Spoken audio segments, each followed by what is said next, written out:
ವಿಧವಾದಂತಹ ಪ್ರಶ್ನೋತ್ತರಗಳನ್ನ ನಾನು ನಿಮ್ಮೊಟ್ಟಿಗೆ ಚರ್ಚಿಸ್ತೀನಿ. ತದನಂತರ ನಿಮ್ಗೆ ಆ ಉತ್ತರಗಳನ್ನ ಕಳಿಸ್ತೀನಿ ವಿದ್ಯಾರ್ಥಿಗಳೇ. ಯಾಕಂತಂದ್ರೆ ಅವೆಲ್ಲ ಅಂದ್ರೆ ಬಹಳಷ್ಟು ಪ್ರಶ್ನೋತ್ತರಗಳಿರೋದ್ರಿಂದ ಈ ತರಗತಿಯಲ್ಲಿ ಅವುಗಳನ್ನ ನಿಮ್ಮ ಮುಂದೆ ಬರಲಿಕ್ಕೆ ಆಗೋದಿಲ್ಲ. ಅವುಗಳನ್ನ ಕಳಿಸ್ಕೊಡ್ತೀನಿ, ಅಂದ್ರೆ ಮೌಖಿಕವಾಗಿ ನಾವು ಅವನ್ನ ಚರ್ಚಿಸ್ತೇನೆ. 10 ಮತ್ತು 8 ವಾಕ್ಯದಲ್ಲಿ ಅವುಗಳನ್ನ ಇಲ್ಲಿ ನಾನು ಚರ್ಚಿಸಕ್ಕಾಗೋದಿಲ್ಲ. ಈಗಾಗಲೇ ನೀವು ಕಥೆಯನ್ನು ಓದಿರಿ, ಅದನ್ನ ಸ್ವಂತ ವಾಕ್ಯದಲ್ಲಿ ನೀವು ಅಂದ್ರೆ ಆ ಪದಗಳನ್ನ ಬಳಸ್ಕೊಂಡು ನಾವು ಬರೀಬೇಕಾಗತ್ತೆ. ಇಲ್ಲಿ ಇಲಿಯೂರಿನಲ್ಲಿ ಇಲಿಗಳ ಕಾಟ ಯಾವ ರೀತಿ ಇತ್ತು ನೀವು ಅದನ್ನ ವರ್ಣಿಸಿ. ಜೋಗಿಯು ಇಲಿಗಳನ್ನು ಯಾವ ರೀತಿ ನಾಶ ಮಾಡಿದ್ನು? ಯಾವ ರೀತಿ ನಾಶ ಮಾಡಿದ್ನು? ಏನಾದರೂ ಮ್ಯಾಜಿಕ್ ಮಾಡದ? ಏನ್ ಮಾಡದ? ಜೋಗಿಗೆ ಇನಾಮು ಕೊಡಲು ತಿರಸ್ಕರಿಸಿದ ಊರ ಜನರು ಯಾವ ಗತಿ ಉಂಟಾಯಿತು? ಅವನಿಗೆ ಜೋಗಿಗೆ ಏನು ಮಾಡಿದ್ರು? ಎಲ್ಲರೂ ಬೆದರಿಸಿ ಇವನೇನು ಭಿಕ್ಷುಕ ಅಂತ ಹೇಳಿ ಬೆದರಿಸಿದ್ರು. ಆದ್ರೆ ಅದರ ಪರಿಣಾಮ ಏನಾಯಿತು? ಅವ್ರು ಏನನ್ನ ಅನುಭವಿಸಬೇಕಾಯಿತು ಅನ್ನೋದನ್ನ ನಿಮ್ಮ ವಾಕ್ಯಗಳಲ್ಲಿ ಬರೆಯಿರಿ ವಿದ್ಯಾರ್ಥಿಗಳೇ. ಇದರಿಂದ ನೀವು ಯಾವಾಗ ನಿಮ್ಮ ಪದಗಳನ್ನು ಹಾಕಿ ಬರವಣಿಗೆ ಮಾಡ್ತೀರಲ್ಲ, ಆವಾಗ ನಿಮ್ಮ ಬರವಣಿಗೆ ಕೌಶಲ ಹೆಚ್ಚುತ್ತದೆ. ಬರೀತೀರಲ್ಲ? ಸರಿ. ಈ ಕೆಳಗಿನ ಪ್ರಶ್ನೆಗಳಿಗೆ ಒಂದು ವಾಕ್ಯದಲ್ಲಿ ಉತ್ತರಿಸಿ. ಇಲಿಗಳು ಹಾಸಿಗೆಯನ್ನು ಯಾವ ರೀತಿ ಹಾಳು ಮಾಡಿದ್ವು? ಇಲಿಗಳು ಯಾವ ರೀತಿಯಾಗಿ ಹಾಸಿಗೆಯನ್ನು ಹಾಳು ಮಾಡಿದ್ವು? ಕಚ್ಚಿ ಕಚ್ಚಿ ಕಚ್ಚಿ ಅದ ಗಾದಿಯೊಳಗಿರ್ತಕ್ಕಂಥ ಎಲ್ಲಾ ಹತ್ತಿಯನ್ನ ರೂಮಿನ ತುಂಬಗಡೆ ಅಂದ್ರೆ ಕೋಣೆಯ ತುಂಬ ಹರಡಿಬಿಟ್ಟಿದ್ವು. ದೇವಸ್ಥಾನದ ಉತ್ಸವಕ್ಕೆ ಹೊರಟವರಿಗೆ ಇಲಿಗಳು ಯಾವ ರೀತಿ ತೊಂದರೆ ಮಾಡಿದವು? ಯಾವ ಉತ್ಸವ? ಅವರು ಎಲ್ಲ ದೇವಸ್ಥಾನದ ಉತ್ಸವಕ್ಕೆ ಹೊರಟಿದ್ರು. ಇಲಿಗಳು ಏನು ಮಾಡಿದ್ವು? ಆ ಕಾಲೊಳಗನೆ ಸಿಕ್ಕಾಕೋತಾ ಇದ್ವು, ಒಳಗಡೆ ಹೋಗಕ್ಕಾಗ್ತಾ ಇರಲಿಲ್ಲ. ಇಲಿಗಳ ಕಾಟ ತಪ್ಪಿಸಲು ಒಪ್ಪಿಕೊಂಡವರು ಯಾರು? ಕೊಳಲ ಜೋಗಿ. ಇಲಿಗಳ ಕಾಟ ತಪ್ಪಿಸಿದ ಜೋಗಿಯು ಊರ ಗೌಡನ ಬಳಿ ಬಂದು ಏನೆಂದು ಕೇಳಿದನು? ನೀವು ಹೇಳಿದ ಕೆಲಸವನ್ನು ನಾನೀಗ ಪೂರ್ಣಗೊಳಿಸಿದ್ದೀನಿ, ನೀವು ನನಗೆ ಇನಾಮನ್ನ ಕೊಡಿ ಅಂತ ಕೇಳಿದ. ಕೊಳಲ ಜೋಗಿ ಕಥೆಯ ನೀತಿ ಏನು? ಕೊಳಲ ಜೋಗಿ ಕಥೆಯ ನೀತಿ ಅಂದ್ರ ಆಡಿದ್ದಂತೆ ಮಾಡಿ. ಪಂಜೆ ಮಂಗೇಶ್ರಾಯ್ ಕಾವ್ಯನಾಮ ಯಾವುದು? ಕವಿ ಶಿಷ್ಯ. ಸರಿ. ಅಡಿಗೆ ಮನೆಯಲ್ಲಿ ಇಲಿಗಳಿಂದ ಯಾವ ತೊಂದರೆ ಉಂಟಾಗುತ್ತಿತ್ತು? ತೊಂದರೆಗಳಾಗುತ್ತಿತ್ತು ಅಂದ್ರೆ ಅಲ್ಲಿ ನೆಲುವಲ್ಲಿ ಇಟ್ಟಿರ್ತಕ್ಕಂತಹ ಮೊಸರು ಬೆಣ್ಣೆಗಳನ್ನು ಸಹ ಬೆಣ್ಣೆ ಮಜ್ಜಿಗೆಯನ್ನು ಸಹ ಏನು ಮಾಡ್ತಾ ಇದ್ವು? ಇಲಿಗಳು ತಿಂದು ಹಾಕ್ತಾ ಇದ್ವು. ಅಡಿಗೆ ಮನೆಯಲ್ಲಿ ಇರ್ತಕ್ಕಂಥ ಯಾವುದೇ ರೀತಿಯಾದ ಸಾಮಾನುಗಳು ಇಟ್ಟ ಸ್ಥಳದಲ್ಲಿ ಇರ್ತಿರಲಿಲ್ಲ. ಆ ರೀತಿಯಾಗಿ ಇಲಿಗಳು ಏನು ಮಾಡ್ತಾ ಇದ್ವು? ಹಾಳು ಮಾಡ್ತಾ ಇದ್ವು. ಇಲಿಗಳಿಂದ ಹಾಳಾದ ಮನೆಯ ಮಾಡು ಕಿಟಕಿ ಬಾಗಿಲುಗಳನ್ನು ಹೇಗೆ ಕಾಣುತ್ತಿದ್ದವು? ಇಲಿಗಳಿಂದ ಹಾಳಾಗಿದ್ದಂತಹ ಮನೆ ಬಾಗಿಲು ಮಾಡು ಅವೆಲ್ಲ ಹೇಗೆ ಕಾಣ್ತಾ ಇದ್ವು ಅಂತ ಹೇಳಿದ್ರೆ ಮುರಿದಂತೆ ಅವು ಏನು ಮಾಡ್ತಾ ಇದ್ವು? ಕಾಣ್ತಾ ಇದ್ವು. ನಂತರ ಜನರು ಇಲಿಗಳನ್ನು ಹಿಡಿಯಲು ಯಾವ ಯಾವ ಪ್ರಯತ್ನಗಳನ್ನು ಮಾಡಿದ್ರು? ಜನರು ಇಲಿಗಳನ್ನು ಹಿಡಿಯಲು ಏನೇನು ಮಾಡಿದ್ರು? ಬಲೆಯನ್ನ ಹಾಕಿದ್ರು. ಒಂದು ಬಲೆಯನ್ನ ಹಾಕಿದ್ರು. ಅದರೊಟ್ಟಿಗೆ ನಾಯಿ ಬೆಕ್ಕುಗಳನ್ನ ಸಾಕಿದ್ರು. ಸರಿಗೆ ಇಲಿಗಳನ್ನು ಹಿಡಿದು ಹಾಕಲು ಸರಿಗೆಯನ್ನ ತಂತಿಯನ್ನ ಕಟ್ಟಿದ್ರು. ನಂತರ ಜೋಗಿ ಯಾವ ರೀತಿ ಜೀವನ ನಡೆಸುತ್ತಿದ್ದ? ಜೋಗಿ ಯಾವ ರೀತಿ ಜೀವನವನ್ನು ನಡೆಸ್ತಾ ಇದ್ದ? ಅವನು ಒಂದೂರಲ್ಲಿ ಇರ್ತಾ ಇರಲಿಲ್ಲ, ಒಂದೂರಿಂದ ಒಂದೂರಿಗೆ ಹೋಗ್ತಾನೆ ಇದ್ದ. ಯಾವ ಊರಲ್ಲಿ ಇರ್ತಾನಲ್ಲ ಆ ಊರಲ್ಲಿ ಕತ್ಲಾದ ತಕ್ಷಣ ಅಲ್ಲೇ ಒಂದು ಮರದ ಕೆಳಗಡೆ ಇರ್ತಾ ಇದ್ದ. ಭಿಕ್ಷೆ ಬೇಡಿ, ಆ ಊರಲ್ಲಿ ಭಿಕ್ಷೆ ಬೇಡಿ ಬಂದಂತಹ ಒಂದು ಆಹಾರವನ್ನ ಅಲ್ಲಿ ತಿಂದು ಮಲಗ್ತಾ ಇದ್ದ. ಅದೇ ರೀತಿಯಾಗಿ ಅವನಿಗೆ ಉಡಲು ಬಟ್ಟೆ ಇರಲಿಲ್ಲ. ಒಂದು ಚರ್ಮದ ಒಂದು ತುಂಡನ್ನ ತನ್ನ ಸೊಂಟಕ್ಕೆ ಕಟ್ಕೋತಾ ಇದ್ದ, ಇನ್ನೊಂದು ತುಂಡನ್ನ ಹೆಗಲ ಮೇಲೆ ಹಾಕೊಳ್ತಾ ಇದ್ದ. ಜೋಗಿಯ ಉಡುಗೆ ತೊಡುಗೆಗಳು ಹೇಗಿದ್ವು? ಅದೇ ಇಲ್ಲಿ ಬಂತು ನೋಡಿಯ. ಜೋಗಿ ಉಡುಗೆ ತೊಡುಗೆ ಹೆಂಗಿತ್ತು ಅಂತಂದ್ರೆ ಅವನಿಗೆ ಬಟ್ಟೆ ಬರೆ ಇರಲಿಲ್ಲ, ಕೇವಲ 2 ಚರ್ಮದ ತುಂಡುಗಳು, ಒಂದನ್ನ ಸೊಂಟಕ್ಕೆ ಕಟ್ಕೋತಾ ಇದ್ದ, ಒಂದನ್ನ ಹೆಗಲ ಮೇಲೆ ಹಾಕೋತಾ ಇದ್ದ. ರಾತ್ರಿ ವೇಳೆ ಅದನ್ನೇ ನೆಲಕ್ಕೆ ಹಾಸ್ಕೊಳ್ತಾನು ಮಲಗ್ತಾ ಇದ್ದ. ಜೋಗಿ ಕೊಳಲ ರಾಗಕ್ಕೆ ಇಲಿಗಳು ಯಾವ ಯಾವ ಸ್ಥಳಗಳಿಂದ ಹೊರಬಂದವು? ಮನೆ ಮಾಡಿನಿಂದ, ಬಿಲದಿಂದ ಹಾಗೂ ಸಂದಿಗಳಿಂದ. ಮನೆಯ ಸಂದಿನಿಂದ, ಕತ್ತಲ ಕೋಣೆಯಿಂದ ಎಲ್ಲ ಕಡೆಯಿಂದ ಇಲಿಗಳು ಬಂದವು. ಊರ ಗೌಡನು ಜೋಗಿಗೆ ಇನಾಮು ಕೊಡದೆ ಏನೆಂದು ತಿರಸ್ಕರಿಸಿದನು? ನೀನು ಒಬ್ಬ ಭಿಕ್ಷುಕ, ನಿನಗೆ ಅಷ್ಟೊಂದು ಬೆಲೆ ಬಾಳುವ ಒಂದು ಕಡಗವನ್ನು ಕೊಟ್ಟರೆ ನೀನು ಅದನ್ನ ಏನು ಮಾಡೋದು? ಸರಿಯಾಗಿ ಇಟ್ಕೊಳ್ಳಲು ಸಾಧ್ಯ ಆಗೋದಿಲ್ಲ. ಯಾರಾದರೂ ಕಳ್ಳರು ನಿನ್ನ ಅದನ್ನು ಕದಿಬಹುದು. ಸುಮ್ಮನೆ ಯಾಕೆ ನಿನಗೆ ತೊಂದರೆ, ಯಾಕೆ ಜಗಳ ಮಾಡ್ತೀನಿ ನೀನು? ಅದಕ್ಕಾಗಿ ನೀವು ಅದನ್ನು ಕೊಡೋದಿಲ್ಲ ಅಂತ ಹೇಳಿ ನಿರಾಕರಿಸಿದರು. ಜೋಗಿ ಊರ ಜನರಿಂದ ಇನಾಮು ಪಡೆಯದೆ ಏನೆಂದು ಹೇಳಿದ? ಜೋಗಿ ಇನಾಮನ್ನ ಪಡೆಯದೆ ಏನು ಹೇಳಿದ? ಈ ಊರಿನ ಹೊರಗಡೆ ಇರತಕ್ಕಂತಹ ಆ ದೇವಸ್ಥಾನವನ್ನು ಏನು ಮಾಡ್ರಿ? ಜೀರ್ಣೋದ್ಧಾರಗೊಳಿಸಿ, ಅದನ್ನ ಗುಡಿಯನ್ನ ಸರಿ ಮಾಡಿಸಿ. ಅದು ಏನಾಯ್ತು? ಜೀರ್ಣೋದ್ಧಾರ ಮಾಡಿಸಿ ನನಗೆ ಹಣ ಬೇಕಿಲ್ಲ ಅಂತ ಹೇಳಿದ. ಆದರೆ ಒಪ್ಪಿಕೊಂಡಂತಹ ಕೆಲಸವನ್ನು ಮಾಡಿ ನೀವೇನು ಮಾಡಬೇಡ್ರಿ, ಮೋಸ ಮಾಡಬೇಡ್ರಿ ಅಂತ ಹೇಳಿದರು. ಇಲ್ಲಿಯವರೆಗೆ ಕೊಳಲೂರು ಎಂಬ ಹೆಸರು ಹೇಗೆ ಬಂದಿತು? ಆ ಜೋಗಿ ಏನು ಮಾಡಿದ, ಆ ಊರಲ್ಲಿರ್ತಕ್ಕಂತಹ ಎಲ್ಲ ಎಲೆಗಳನ್ನ ಹೊರಗೆ ಹಾಕಿ ಯಾವ ಮೂಲಕ ಹಾಕಿದ ಅಂತ ಹೇಳಿದ್ರೆ ಕೊಳಲನ್ನು ಊದುವ ಮೂಲಕ. ಅದಕ್ಕಾಗಿ ಇದಕ್ಕೆ ಇಲಿಯೂರು ಅಲ್ಲ ಕೊಳಲೂರು ಅಂತ ಹೇಳಿ ಹೆಸರನ್ನಿಟ್ರು. ಜೋಗಿಯ ಯಾವ ಗುಣ ಇಷ್ಟವಾಯಿತು, ಏಕೆ? ಜೋಗಿಯ ನಿಸ್ವಾರ್ಥವಾದಂತಹ ನನಗೇನು ಬೇಡಪ್ಪ ಅನ್ನುವಂತಹ ಒಂದು ವೈರಾಗ್ಯ ನೀತಿ ಏನಿತ್ತಲ್ಲ ಅದು ಬಹಳ ಇಷ್ಟ ಆಯಿತು. ಯಾಕಂತ ಹೇಳಿದ್ರೆ ನಾವು ನನಗೆ ಬೇಕು ಅಂತ ಸ್ವಾರ್ಥಿ ಆಗೋಕ್ಕಿಂತ ಜನರಿಗೋಸ್ಕರ ಅದು ಬೇಕು, ನಾನು ಅನ್ನೋಕ್ಕಿಂತ ನಾವು ಅನ್ನುವಂಥ ಒಂದು ಭಾವ ಇಲ್ಲಿ ಎದ್ದು ಕಾಣುತ್ತದೆ. ಅದಕ್ಕಾಗಿ ಆ ಒಂದು ಜೋಗಿಯ ಒಂದು ಗುಣ ಇಷ್ಟವಾಯಿತು. ಈ ಮಾತುಗಳನ್ನು ಯಾರು ಯಾರಿಗೆ ಹೇಳಿದರು ಬರೆಯಿರಿ. ಒಡೆಯ, ನನ್ನ ಕೆಲಸ ತೀರಿತು, ನನ್ನ ಇನಾಮು ಕೊಡೋನಾಗಲಿ ಅಂತ ಹೇಳಿದ. ನನ್ನ ಕೆಲಸ ಮುಗೀತು, ಕೊಡೋನಾಗ್ರಿ, ನನ್ನ ಇನಾಮನ್ನ ಕೊಡ್ರಿ ಅಂತ ಹೇಳಿದ್ರು. ಯಾರು ಕೇಳಿದ್ರು? ಜೋಗಿ ಗೌಡನಿಗೆ ಕೇಳ್ದ. ನಿನಗೆ ಹೊಟ್ಟೆ ತುಂಬ ಒಂದು ಊಟ ಸಿಕ್ಕರೆ ಸಾಲದೆ? ಈ ಮಾತನ್ನ ಗೌಡ ಜೋಗಿಗೆ ಹೇಳಿದ. ಸೈ ತಿರುಕಣಿಗೆ ಅಷ್ಟೇ ಸಾಕು. ಈ ಮಾತನ್ನು ಕೊಳಲ ಜೋಗಿ ಎನ್ನುವ ಪಾಠದಿಂದ ತೆಗೆದುಕೊಳ್ಳಲಾಗಿದೆ. ಈ ಮಾತನ್ನು ಊರ ಜನರು ಗೌಡನಿಗೆ ಹೇಳಿದರು. ನಿನ್ನ ಕೊಳಲು ಸಾಕು ಮಾಡು ಮಹಾರಾಯ. ಈ ಮಾತನ್ನ ಕೊಳಲು ಜೋಗಿ ಅನ್ನುವಂಥ ಪಾಠದಿಂದ ತೆಗೆದುಕೊಳ್ಳಲಾಗಿದೆ. ಮೇಲೆ ಕಂಡ ಮಾತನ್ನ ಗೌಡ ಜೋಗಿಗೆ ಹೇಳಿದ. ನಂತರ ಇನ್ನಾದರೂ ಆಡಿ ತಪ್ಪಬೇಡಿ ಅಂತ ಹೇಳಿ ಈ ಮಾತನ್ನ ಕೊಳಲು ಜೋಗಿ ಎನ್ನುವ ಪಾಠದಿಂದ ಆಯ್ದುಕೊಳ್ಳಲಾಗಿದೆ. ಈ ಮಾತನ್ನ ಜೋಗಿ ಜನರಿಗೆ ಹೇಳಿದ. ಸರಿ, ಹಾಗಾದ್ರೆ ಇಲ್ಲಿ ಕೆಳಗಳ ಪದಗಳ ಅರ್ಥಗಳನ್ನ ಕೊಡಲಾಗಿದೆ, ಅವುಗಳ ಅರ್ಥಗಳನ್ನ ಬರೆಯಿರಿ. ವಿರುದ್ಧಾರ್ಥಕ ಪದ, ಅರ್ಥ ಅಲ್ಲ ವಿರುದ್ಧಾರ್ಥಕ. ಉಪಾಯ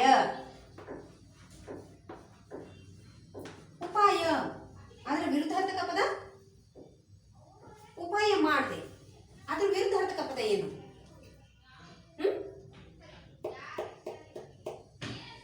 ಅಪಾಯ.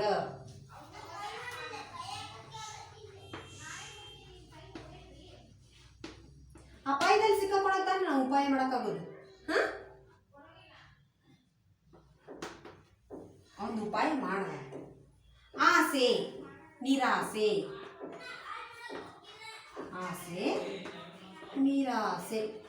ಆಸೆ ಕೈಗೂಡದೆ ಇದ್ರೆ ನಿರಾಸೆ ಅಂತ ಹೇಳ್ತೀವಿ. ಬೆಳಕು, ಕತ್ತಲು. ರಾತ್ರಿ, ಹಗಲು.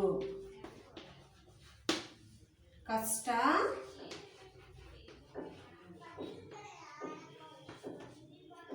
ಸುಖ.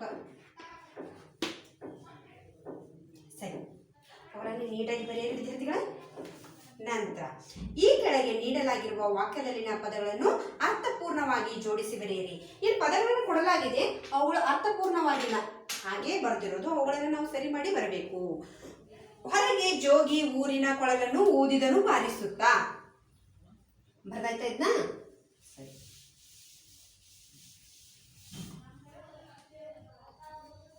ಹೊರಗೆ ಜೋಗಿ ಊರಿನ ಕೊಳಲನ್ನು ಊದುತ್ತಾ ಬಾರಿಸುತ್ತಾ. ಜೋಗಿ ಕೊಳಲನ್ನು ಹೊರಗೆ ಜೋಗಿ ಊರಿನ ಕೊಳಲನ್ನು ಹೋದನು ಬಾರಿಸುತ್ತಾ. ಏನಾಗ್ಬೇಕಿದು?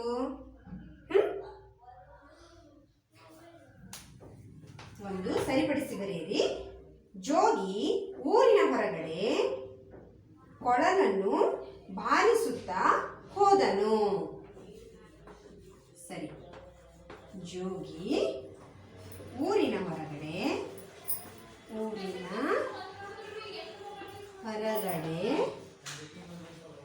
ಕೊಳಲನ್ನು ಬಾರಿಸುತ್ತಾ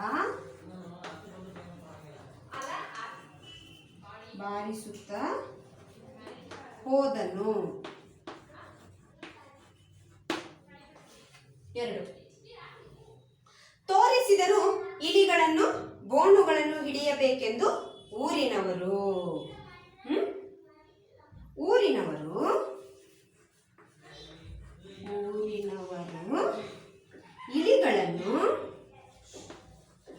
ಇಲಿಗಳನ್ನು ಹಿಡಿಯಬೇಕೆಂದು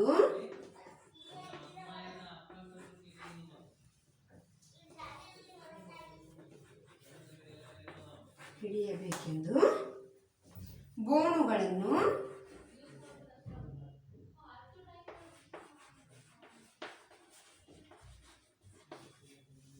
ತರಿಸಿದರು.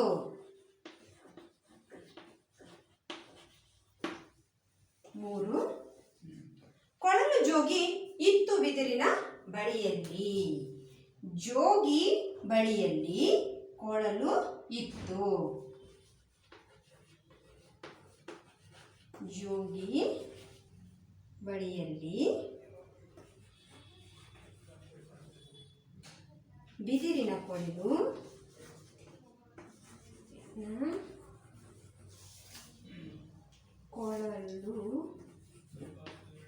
ಇತ್ತು. ಸರಿ, ಇಲ್ಲಿ ಚಟುವಟಿಕೆ ಏನಪ್ಪಾ ಅಂತ ಹೇಳಿದ್ರೆ, ಕುವೆಂಪು ಅವರ ಕಿಂದರ ಜೋಗಿ ಕವನವನ್ನ ಓದಿರಿ. ಕೊಳಲ ಜೋಗಿ ಕಥೆಯನ್ನು ನಿಮ್ಮದೇ ಧಾಟಿಯಲ್ಲಿ ಹಾವಭಾವದೊಂದಿಗೆ ಹೇಳಿರಿ. ಕೊಳಲ ಜೋಗಿ ಕಥೆಯಲ್ಲಿ ಬರುವ ಲೇಖನ ಚಿಹ್ನೆಗಳನ್ನ ಗಮನಿಸಿ. ಈಗಾಗಲೇ ನೀವು ಲೇಖನ ಚಿಹ್ನೆಗಳ ಬಗ್ಗೆ ಅಭ್ಯಾಸ ಮಾಡಿದಿರಿ ವಿದ್ಯಾರ್ಥಿಗಳೇ. ಅದಕ್ಕಾಗಿ ನಾನು 2 ವಿಡಿಯೋಗಳನ್ನ ಮಾಡಿ ಲೇಖನ ಚಿಹ್ನೆಗಳ ಬಗ್ಗೆ ವಿವರವಾಗಿ ನಿಮಗೆ ನೋಟ್ಸ್ ಅನ್ನು ಕೊಟ್ಟಿದ್ದೇನೆ. ಅದರೊಟ್ಟಿಗೆ ವಿವರಣೆಯನ್ನು ಸಹ ನೀಡಿದ್ದೇನೆ. ಇಲ್ಲಿ ಬಂದಿರತಕ್ಕಂತಹ ಲೇಖನ ಚಿಹ್ನೆಗಳನ್ನ ನೀವು ಸಂಗ್ರಹಿಸಿ. ಪ್ರಶ್ನೋತ್ತರಗಳು ಬಂದವ, ಆಶ್ಚರ್ಯದಾಯಕವಾದಂತಹ ಭಾವಸೂಚಕ ಚಿಹ್ನೆ ಬಂದಿದೆ, ಹೌದಾ? ಆಮೇಲೆ ಉದ್ಧರಣ ಚಿಹ್ನೆ ಬಂದಿದೆ. ಈ ರೀತಿಯಾಗಿ ಅವುಗಳನ್ನು ನೀವು ಹುಡುಕಿ ಬರಿಬಹುದು. ನಂತರ ಇನ್ನೊಂದನ್ನು ನಾನು ಬಿಟ್ಟೆ, ಏನಪ್ಪಾ ಅಂತ ಹೇಳಿದ್ರೆ, ಕೆಳಗಿನ ಪದಗಳನ್ನು ಸ್ವಂತ ವಾಕ್ಯದಲ್ಲಿ ಬರೆಯಿರಿ. ಇದು ನಿಮ್ಮ ಕೆಲಸ. ಸ್ವಂತ ವಾಕ್ಯ ಅಂತಂದ್ರೆ ಸ್ವತಃ ನೀವೇ ಮಾಡಬೇಕು. ಅದರ ಬಗ್ಗೆ ವಿವರಣೆಯನ್ನು ನಾನು ಹೇಳ್ತೀನಿ, ಉದಾಹರಣೆಗಳನ್ನು ಸಹ ಮೌಖಿಕವಾಗಿ ಹೇಳ್ತೀನಿ, ಬೋರ್ಡ್ ಮೇಲೆ ಬರೆಯೋದಿಲ್ಲ. ಕಣಿಕರ ಅಂತ ಹೇಳಿದ್ರೆ ಕರುಣೆ. ಭಿಕ್ಷುಕನನ್ನು ನೋಡಿದಾಗ ನನಗೆ ಕಣಿಕರ ಉಂಟಾಯಿತು. ನಂತರ ಮೊರೆ ಇಡು. ನಾನು ದೇವರಲ್ಲಿ ಮೊರೆ ಇಟ್ಟೆ. ಯಾಕೆ ಮೊರೆ ಇಟ್ಟೆ? ಬೇಡ, ನಾನು ದೇವರಲ್ಲಿ ಮೊರೆ ಇಟ್ಟೆ. ನಂತರ ಉತ್ಸವ. ನಮ್ಮ ಊರಲ್ಲಿ ಅಥವಾ ನಮ್ಮ ಶಾಲೆಯಲ್ಲಿ ನಮ್ಮ ವಾರ್ಷಿಕ ಸ್ನೇಹ ಸಮ್ಮೇಳನವನ್ನು ಉತ್ಸವದಂತೆ ಆಚರಿಸುತ್ತಾರೆ. ನಂತರ ನಿಶ್ಚಯಿಸು. ನಮ್ಮ ಮನೆಯಲ್ಲಿ ನಮ್ಮ ಅಕ್ಕನ ಮದುವೆಯನ್ನ ನಿಶ್ಚಯಿಸಲಾಗಿದೆ. ನಂತರ ಅವಾಂತರ. ನಾವು ತಪ್ಪು ಅಂದ್ರೆ ಸಂದರ್ಭವನ್ನು ಸರಿಯಾಗಿ ಅರ್ಥ ಮಾಡಿಕೊಳ್ಳದೆ ಅವಾಂತರ ಮಾಡಿಕೊಳ್ಳುತ್ತೇವೆ. ನಾನು ಸರಿಯಾಗಿ ಮನೆ ಕೆಲಸವನ್ನು ಮಾಡದೆ ಅವಾಂತರಕ್ಕೊಳಗಾಗುತ್ತೇನೆ. ನೀವು ಹೋಮ್ವರ್ಕ್ ಮಾಡಲಿಲ್ಲ ಅಂತ ಹೇಳಿದ್ರೆ ಟೀಚರ್ ಬೈದು ಹೋಮ್ವರ್ಕ್ ಮಾಡಲಿಲ್ಲ ಅಂತ ಪೇರೆಂಟಿಗೆ ಹೇಳ್ತಾರೆ. ಇದೇ ಅವಾಂತರ ತಾನೇ? ಅಂದರೆ ದೊಡ್ಡದಾಗಿ ಮಾಡ್ಕೊಳ್ಳೋದು. ಅದನ್ನೇ ಹೋಮ್ವರ್ಕ್ ಮಾಡಬೇಕು, ಅದು ನಮ್ಮ ಕೆಲಸ. ಹೋಮ್ವರ್ಕ್ ಮಾಡಲಿಲ್ಲ ಅಂದರೆ ಟೀಚರ್ ಪನಿಷ್ಮೆಂಟ್ ಕೊಡ್ತಾರೆ ಅನ್ನೋದು ಗೊತ್ತಿದ್ರು ನಾವು ಅದನ್ನು ಮಾಡಲಿಲ್ಲ ಅಂತ ಹೇಳಿದ್ರೆ ತಪ್ಪಲ್ವಾ? ಸರಿ. ಅವಾಂತರ ಅಂದರೆ ಅದನ್ನೇ ದೊಡ್ಡದಾಗಿ ಮಾಡ್ಕೊಳ್ಳೋದು, ಇರೋದನ್ನು ದೊಡ್ಡದಾಗಿ ಮಾಡ್ಕೊಳ್ಳೋದು. ಅಂದರೆ ಆಗಿನ ಕೆಲಸ ಹಾಗೆ ನಾವು ಮುಗಿಸ್ಬಿಟ್ವಿ ಅಂತಂದರೆ ಯಾವುದೇ ರೀತಿಯಾದಂಥ ತೊಂದರೆ ಬರೋದಿಲ್ಲ. ಸರಿ, ಈ ಪಾಠವನ್ನು ಓದಿ ವಿದ್ಯಾರ್ಥಿಗಳೇ ಮತ್ತೆ ಹಾಗೂ ಇಲ್ಲಿ ಕೊಡ್ತಕ್ಕಂತಹ ಎಲ್ಲ ಉಳಿದ ಪ್ರಶ್ನೋತ್ತರಗಳನ್ನು ನಾನು ನಿಮ್ಗೆ ಕಳಿಸ್ತೀನಿ, ಹೌದಾ? 8 ಮತ್ತು 10 ವಾಕ್ಯದಲ್ಲಿ ಉತ್ತರಿಸಿರಿ. ಅವುಗಳನ್ನು ನೀವೇ ಬರೆಯಲು ಪ್ರಯತ್ನಿಸಿ. ಆದಷ್ಟು ಬರೆಯಿರಿ, ತಪ್ಪುಗಳಾಗಲಿ. ಆದರೆ ಬರೆಯುವಂಥ ಒಂದು ಉತ್ಸಾಹ ನಿಮ್ಮಲ್ಲಿ ಬೇಕು. ನಿಮ್ಮಲ್ಲಿ ಎಲ್ಲ ಸಾಮರ್ಥ್ಯ ಇದ್ದರೂ ನೀವು ಬರೀತಾ ಇಲ್ಲ. ನಾವು ಬರೆದಾಗ ಮಾತ್ರ ನಮಗದು ಏನು ಅಂತ ಗೊತ್ತಾಗೋದು. ಬರೀದೇನೆ ನಾವು ಹಿಂದೆ ಕೂತ್ಕೊಂಡ್ರೆ ಅದು ಆಗದು. ಸರಿ, ಹಾಗಾದರೆ ಈ ಪಾಠವನ್ನು ಇಲ್ಲಿಗೆ ನಾನು ಪೂರ್ಣಗೊಳಿಸ್ತಾ ಇದ್ದೀನಿ. ಮುಂದಿನ ಒಂದು ತರಗತಿಯಲ್ಲಿ ಹೊಸದೊಂದು ಪಾಠದೊಂದಿಗೆ ನಾನು ಮತ್ತೆ ನಿಮ್ಮ ಎದುರಿಗೆ ಬರ್ತೀನಿ. ಇಲ್ಲಿ ಕೊಟ್ಟಂತಹ ಎಲ್ಲ ಪ್ರಶ್ನೋತ್ತರಗಳನ್ನು ನೀವೀಗಾಗಲೇ ಏನು ಮಾಡಬೇಕು? ಅಭ್ಯಾಸ ಮಾಡಿ ಅದರೊಟ್ಟಿಗೆ ಅವುಗಳನ್ನು ಫೇಸ್ಬುಕ್ಕಲ್ಲಿ ಹಾಕಿ. ಈ ಮಾತುಗಳನ್ನ ಯಾರು ಯಾರಿಗೆ ಹೇಳಿದ್ರಲ್ಲ ಅವುಗಳನ್ನ ಒಂದೊಂದಾಗಿ ಬರೆದು ಅಂದ್ರೆ ಆ ವಾಕ್ಯವನ್ನ ಬರೆದು ಈ ಮಾತನ್ನು ಕೊಳಲ ಜೋಗಿ ಎನ್ನುವಂತಹ ಒಂದು ಪಾಠದಿಂದ ಆಯ್ದುಕೊಳ್ಳಲಾಗಿದೆ ಅಂತ ಬರೆಯಿರಿ. ನಾನು ಹೇಳ್ತಾ ಬಂದೆ ವಿದ್ಯಾರ್ಥಿಗಳೇ, ಆದ್ರೆ ಬರೀಲಿಲ್ಲ. ನಾವು ಒಂದನ್ನು ಇಲ್ಲಿ ಬರೆದು ತೋರಿಸ್ತೀನಿ, ನೀವು ಅದೇ ರೀತಿಯಾಗಿ ಅವುಗಳನ್ನ ಮುಂದುವರಿಸ್ಕೊಂಡು ಹೋಗಿ. ಮೂರನೇ ಒಂದು ವಾಕ್ಯ ನೋಡಿ, ಸೈ ಸೈ ಸೈ ಸೈ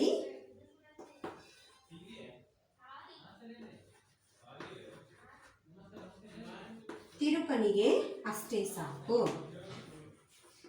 ಅಷ್ಟೇ ಸಾಕು.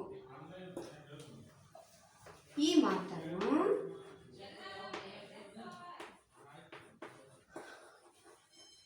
ಕೊಳಲ ಜೋಗಿ ಎನ್ನುವ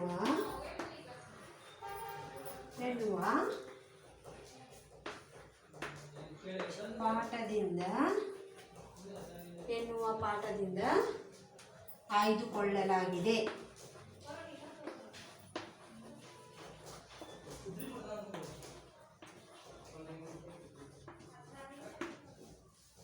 ಮೇಲಿನ ಮಾತನ್ನು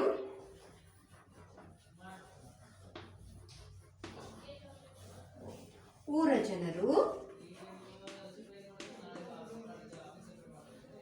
ಜನರು ಗೌಡನಿಗೆ ಹೇಳಿದರು.